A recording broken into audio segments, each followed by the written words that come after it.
Hello John, today we're going to talk about President Trump. Hello Oliver. Now, President Trump's first year, the results are the stock market is up, unemployment is down, North Korea has been brought to the table, and North Korea are now talking about unification with the South. But John Malone, you're going to talk about something which is more of an achievement, the March for Life in Washington. Correct. There was a March for Life in Washington, not that a lot of Irish people would now be aware of it unless they look at Christian type programs like EWTN, which I happen to be looking at on Friday night. This is where I come across it. There was upwards of 1 million people marching for life in Washington last Friday, the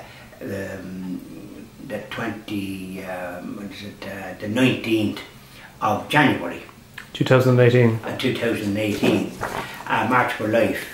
Now, this was nearly 1 million attended it from every diocese and every part of the USA.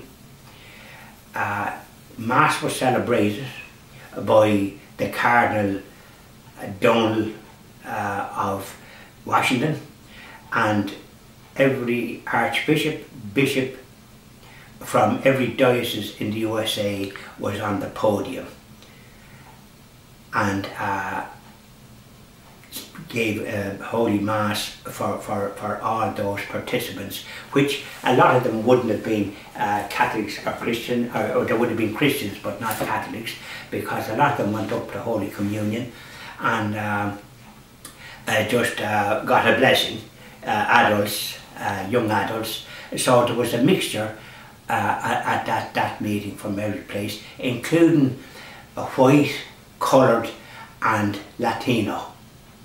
Okay, you said that he spoke very movingly about being pro-life, and that he hopes the aim is to reverse the 45-year abortion course.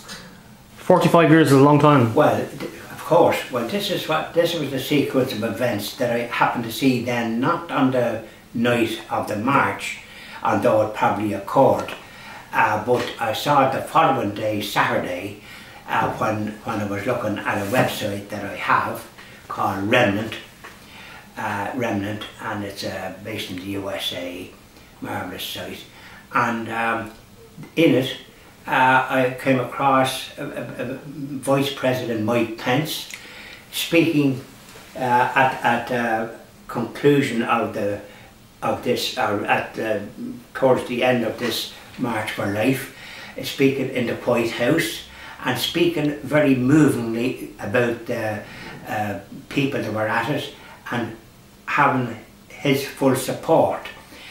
Now, apparently he spoke in person at it last year, or the year before, no, last year, and it got a lot of publicity. Now, as I say, he was doing this in the White House and spoke very movingly about it. And President Trump, after Mike Pence spoke, he had people, young people behind him in the White House, and spoke very much pro-life in every issue, and spoke about this being the 45th March for Life. He regarded them as patriots, he supported them, and he intended to he has already stopped funding for the pro-abortion lobby that was well funded by the previous administration under President Obama and the Democrats. So he has stopped that already. He's making efforts to deal with this abortion, which millions of babies have been aborted, murdered if you like, the greatest crime of the century, and to change that mindset. So this is what he promised. A marvellous speech which I witnessed, and I clapped when I heard it. It was so moving. Matter of fact, I think I shed a tear because it was so unexpected. Well, especially, and here's the strange thing, the mass media, even in the United States, gave it scant mention. In Europe, there would be only Christian magazines, perhaps in papers, that will report it. RTE, the state broadcaster, funded by the licence fee of Irish people, said not a word about it. All they seem to be able to concentrate is negativity. As you said, and as I know myself, President Trump has improved society in America.